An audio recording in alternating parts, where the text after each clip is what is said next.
CBSE exams రీసెంట్‌గా జరిగినాయి గదండీ! కొన్ని లక్షల మంది పిల్లలు ఇబ్బంది పడ్డారు. ఏది ఆన్ స్క్రీన్ మార్కింగ్ అనే సిస్టమ్ వల్ల. కానీ ఒక్కడు మాత్రం లాభపడ్డాడండి. ఆ ఒక్కడిలా ఉండాలి. ఆ ఒక్కడి నుంచి నేర్చుకోవాలని చెప్పడం నా ఉద్దేశం. నిసర్గ అధికారి అనే కుర్రాడు 19 ఏళ్ల కుర్రాడు ఈ లోపాలన్నీ కూడా బయటపెట్టేసి చక్కగా నేషనల్ రెస్పాన్స్ టీమ్ ఉంటుందండి. Computer response team. వాళ్ళకి కంప్లీట్‌గా డేటా అంతా కూడా చక్కగా మెయిల్ పెట్టాడండి. ఏది ఏ లోపాలున్నాయి, ఎక్కడెక్కడ లోపం జరిగింది అంటే పోర్టల్‌లో ఉన్న లోపాలు. ఎంత పెద్ద సంస్థ సిబిఎస్ఈ అనేది. ఎన్ని లక్షల మంది పిల్లల భవిష్యత్తు ఆధారపడి ఉంటుంది. ఈ సంవత్సరం ప్రత్యేకంగా ఆన్ స్క్రీన్ మార్కింగ్ అంటే ఏం లేదండి. స్క్రీన్ మీదే మార్క్ చేస్తారు. మార్కులవి కూడా స్క్రీన్ మీదే ఏస్తారు. కానీ ఎంతమంది అంటే అంతమంది నష్టపోయారు. చాలా ఇబ్బందులు వచ్చినాయి. ప్రభుత్వం సరిచేయడానికి ట్రై చేస్తుంది కదా! అయితే ఇక్కడ ముందసలు ఏం జరిగింది అనేది చూడాలండి. ఏం జరిగింది అంటే పేపర్ ఏదైతే ఉందో మనం రాసామో అవన్నీ కూడా చక్కగా స్కాన్ చేస్తారు. స్కాన్ చేసి అప్‌లోడ్ చేస్తారు. అవన్నీ కూడా టీచర్ ఎగ్జామినర్ అంటే మార్కులేసే వాళ్ళకి ఇన్విజిలేటర్ అంటాం కదా! మార్కులేసే వాళ్ళకి లాగిన్ ఇస్తారు. వాళ్ళ లాగిన్‌లోకెళ్ళి ఆళ్ళన్నీ కూడా చక్కగా మార్కులేస్తారు. ఇక్కడ ఆ స్కాన్ సరిగ్గా లేకపోవడం, స్పష్టంగా లేకపోవడం, అక్షరాలు కనపడకపోవడం, బ్లర్‌గా ఉండటం ఇవన్నీ కూడానండి. రెండోది వాడి పేపర్‌లు వీడికి, వీడి పేపర్‌లు వాడికి వెళ్ళిపోవడం. తర్వాతొచ్చి మార్కులు టీచర్ అయితే ఏస్తున్నాడు. టీచర్ ఏదైతే మార్కులేసాడో ఏది చిన్న చిన్నవి కూడా మల్టిపుల్ చాయిస్ క్వెషన్స్ కూడా ఆ మార్కులు కొన్ని పడటం, కొన్ని పడకపోవడం. తర్వాత పోర్టలు క్రాష్ అవ్వడం. పోర్టల్ కూడా సరిగ్గా పనిచేయలేదు, క్రాష్ అవ్వటం. సో, ఇలాగ అసాధారణమైన ఫీజులు ఒక్కోసారి అసలు ఫీజు అమౌంట్‌లు కూడా అసాధారణంగా చూపించడం. ఇలాగా ఎన్ని సిబిఎస్ఈలో బయటపడినాయి.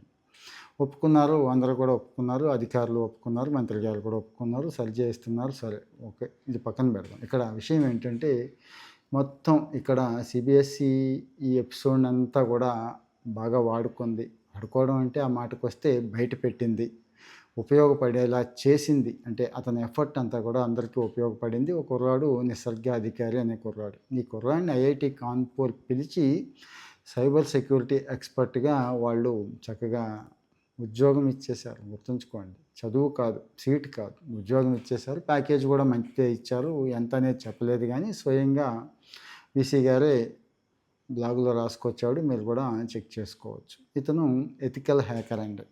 ఎథికల్ హ్యాకర్ అంటే మరేం లేదు. ఎక్కడెక్కడైతే లోపాలున్నాయో, డేటా యాక్సెస్ ఎక్కడెక్కడ ఉంటుందో, అంటే ప్రతి పోర్టల్‌లో ఉన్న లోపాలని వీళ్ళు గమనిస్తూ ఉంటారండి. గుర్తిస్తూ ఉంటారు. ఆ పోర్టల్‌లో లోపం ఉంటే వెంటనే దాన్ని పట్టుకుంటారు. ఈ కుర్రాడు కూడా అలాగే చక్కగా మొత్తం అన్నీ కూడానండి. ఏది మొత్తం సిస్టము, మాస్టర్ పాస్వర్డ్స్ ఎలా తీసుకోవచ్చు, లాగిన్ అవ్వచ్చు అనేది చూపిచ్చాడు. లాగిన్ అయిపోయాడు. ఎగ్జామినర్ అకౌంట్సు, స్టూడెంట్ డేటా, ప్రశ్న పత్రాలు ఏదైతే తారుమారు వాడిది వీడికి, వీడిది వాడికి చేంజ్ చేసే అవకాశం కూడా ఉంది. ఇలాంటివి కూడా చూపిచ్చాడండి. మార్కులు ఒకడికి ఎక్కువేస్తే వాడికి తక్కువ పడడం, ఈ తక్కువ పడినోడికి ఎక్కువ వేయటం, వాడి మార్కులు వీడికి, వీడి మార్కులు వాడికి పడిపోవడం, ఇలాంటివి కూడా ఇవన్నీ ప్రూవ్ చేశాడు. అంటే ఇతను ఇదేదో తేడా కాదు.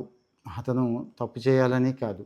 అతను విషయం ఏంటంటే ప్రూవ్ చేయటం ఏంటంటే, ఇగో ఈ తప్పులున్నాయి సరి చేసుకోండి లేకపోతే పిల్లల భవిష్యత్తు పాడైపోతుంది అని చెప్పడం. సో, వెంటనే కూడా కంప్యూటర్ ఎమర్జెన్సీ రెస్పాన్స్ టీమ్‌కి పెట్టేశారు. ఆ తర్వాత గవర్నమెంటే ఐఐటీ కాన్పూర్ ఎక్స్‌పర్ట్స్‌తో ఒక కమిటీ ఏసింది. ఆడిట్ చేయించింది. ఈ ఆడిట్‌లో కూడా ఇవన్నీ కూడా వాస్తవమే. ఈ అబ్బాయి చెప్పిందంతా కూడా వాస్తవమే అని నిర్ధారించుకున్న తర్వాత ఈ కుర్రాడికి మంచి ఉద్యోగం ఇచ్చారండి. ఇతనికి ఒక లక్షణం ఉంది. అంటే మీ పిల్లలకు ఉందో లేదో అది చెక్ చేసుకోండి. మనం ఐదో ఏరు, ఆరో ఏడు వచ్చేసరికి కంప్యూటర్స్ నేర్పేయాలి, కోడింగ్ క్లాసులకి పంపేయాలి ఇలా అనుకుంటూ ఉంటాం కదా! కొంతమందికి ఇంట్రెస్ట్ ఉండొచ్చు, ఉండకపోవచ్చు. కానీ ట్రై చేయడంలో తప్పు లేదు. ఓకే. పరిచయం చేయండి. కోడింగ్ మంచిదే. ఎంత ఏఐ వచ్చినా కోడింగ్ మంచిదే. ఆ వయసులో ఆడికి ఆసక్తి ఉండాలి. ఒక గేమ్ ఎలా అయితే ఆడుకుంటున్నాడో అలాగా నేను కంప్యూటర్స్‌తో ఆడుకుంటాను అనే ఆసక్తి ఉంటుంది చూడండి. వాళ్ళకి బావుంటుంది. ఇది ఎప్పుడు కూడా గుర్తుంచుకోండి. ఆ ఆసక్తి ఏ రేంజ్‌కెళ్ళాలంటే వాళ్ళు ఇంక తర్వాత కోడింగ్ మీద పట్టు సంపాదించాలి. ఈరోజు రేపు సైబర్ సెక్యూరిటీలో జాయిన్ చేసినా గానీ పట్టుకోలేకపోతున్నారు. చిన్న చిన్న లోపాలు కూడా పట్టుకోలేకపోతున్నారు. ఏది సైబర్ సెక్యూరిటీ బీటెక్ అయిపోయిన వాళ్ళు. ముందు కంప్యూటర్స్ మీద, బేసిక్స్ మీద, కోడింగ్ మీద మంచి పట్టుంటే ఆ తర్వాత సెక్యూరిటీ థ్రెట్స్ ఎక్కడెక్కడ ఉంటాయి, ఏంటి, ఎలా పట్టుకోవాలి, ఏంటి అనేది సెకండరీ అండి. అంటే ముందు అసలు అక్కడ ఏముంది, ఏం జరుగుతుందనేది తెలియకుండా డైరెక్ట్ సైబర్ సెక్యూరిటీకి ఇక్కడ ఉపయోగం ఉంది. సో, మరి ఇక్కడ సైబర్ సెక్యూరిటీ నేర్చుకోవాలనుకునే వాళ్ళకి కూడా ఇక్కడ పాఠం ఏంటంటే, కంప్యూటర్ సైన్స్ మీద పట్టుండాలి ముందు. ఒక మాదిరి పట్టైనా ఉండాలి. ఆ పట్టొచ్చిన తర్వాతే సైబర్ సెక్యూరిటీ ఎక్స్‌పర్ట్ అవుతాడండి. అంటే మరి ఇది పోలిక కరెక్టో కాదో దొంగోడిని పట్టుకోవాలంటే ఏం చేయాలి? దొంగోడిలాగా ఆలోచించాలి. అంటే దొంగతనం ఎలా చేస్తారో తెలిసుండాలి. ఒక్కోసారి అంటే చేసుండాలేమో అనిపిస్తూ ఉంటుంది. సో, మరి ఈ నిసర్గ అధికారిది చూసిన తర్వాత నాకు బాగా అనిపించింది. మనం ఎలాగో కెరీర్ ఇష్యూస్ చాలా చెప్పుకుంటున్నాం కదా! ఈ నిసర్గ అధికారి ఒక ఎగ్జాంపుల్ అండి. సైబర్ సెక్యూరిటీకి ఉన్న అవకాశాలకి ఒక ఎగ్జాంపుల్. ఎంత ఏఐ వచ్చినా, ఎంత కంప్యూటర్ సైన్స్ డెవలప్ అయిపోయినా, సైబర్ సెక్యూరిటీ కూడా అదే స్థాయిలో అవసరం పడుతూ ఉంటుంది. చూసారు కదా ఎంత థ్రెట్ ఉందో మనకి. భవిష్యత్తులో మన పర్సనల్ అంటే ఇప్పుడు పెద్ద పెద్ద కంపెనీలే హ్యాక్ అవుతున్నాయి. పోర్టల్స్ అనుకుంటాం.